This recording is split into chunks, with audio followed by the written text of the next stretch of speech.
Hello, friends. This is another edition of Bedtime Stories with me, Miss Tara. We are on chapter 18 of The Wonderful Wizard of Oz by L. Frank Baum, which is entitled Away to the South. Dorothy wept bitterly at the passing of her hope to get home to Kansas again, but when she thought it all over, she was glad she had not gone up in a balloon. She also felt sorry at losing Oz, but so did her companions. The Tin Woodman came to her and said, "Truly, I should be ungrateful if I failed to mourn for the man who gave me my lovely heart. I should like to cry a little because Oz is gone, if you will kindly wipe away my tears so that I shall not rest."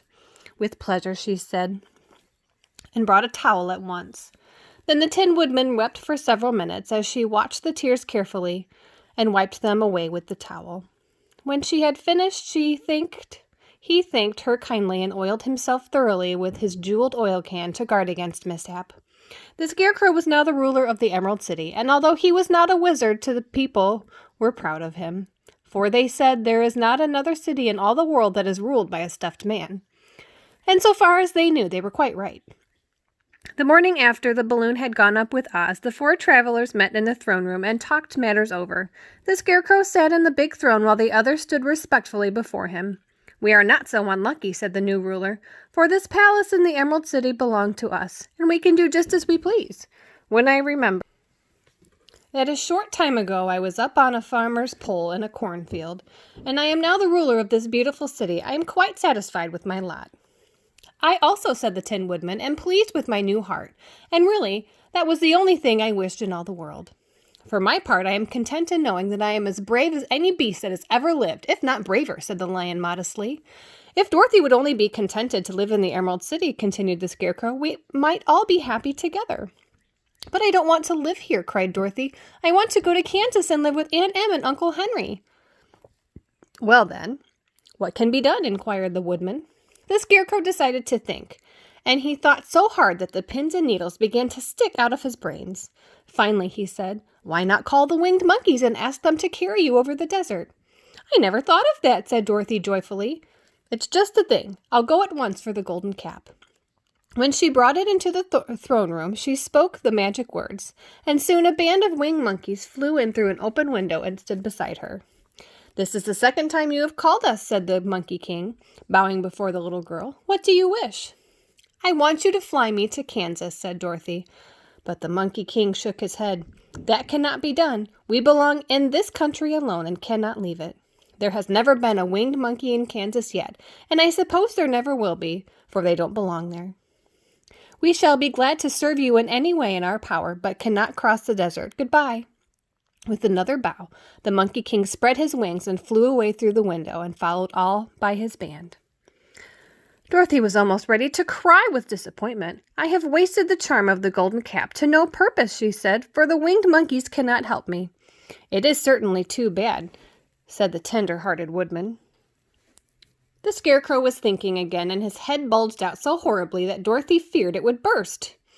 "Let us call in the soldier with the green whiskers," he said, "and ask his advice." So the soldier was summoned and entered the throne room timidly, for while Oz was alive, he was never allowed to come further than the door. "This little girl," said the Scarecrow to the soldier, "wishes to cross the desert. How can she do so?" "I cannot tell," answered the soldier, "for nobody has ever crossed the desert, unless it is Oz himself." "Is there no one who can help me?" asked Dorothy earnestly. "Glinda might," he suggested. "Who is Glinda?" inquired the Scarecrow. "The Witch of the South. She is most powerful of all the witches and rules over the Quadlings. Besides, her castle stands on the edge of the desert. She may know a way to cross it." "Glinda is a good witch, isn't she?" asked the child. "The Quadlings think she is good," said the soldier, "and she is kind to everyone. I have heard that Glinda is a beautiful woman who knows how to keep young in spite of the many years she has lived." "How can I get to her castle?" asked Dorothy. "The road is straight to the south," he answered, "but it is said to be full of dangers to travelers. There are wild beasts in the woods, and a race of queer men who do not like strangers to cross their country. For this reason, none of the Quadlings ever come to the Emerald City." The soldier then left them, and the Scarecrow said, "It seems in spite of the dangers, the best thing Dorothy can do is to travel to the land of the South and ask Glinda to help her. For, of course, if Dorothy stays here, she will never go back to Kansas." You must have been thinking again, required the Tin Woodman. I have, said the Scarecrow. I shall go with Dorothy, declared the Lion, for I am tired of your city and long for the woods and the country again. I am really a wild beast, you know. Besides, Dorothy will need someone to protect her. That is true, agreed the Woodman. My axe may be of service to her, so I also will go with her to the land of the South. When shall we start? Asked the Scarecrow. Are you going? They asked in surprise. Well, certainly. If it wasn't for Dorothy, I should never have had brains. She lifted me from a pole in the cornfield and brought me to the Emerald City. So my good luck is all due to her, and I shall never leave her until she starts back to Kansas for good and all.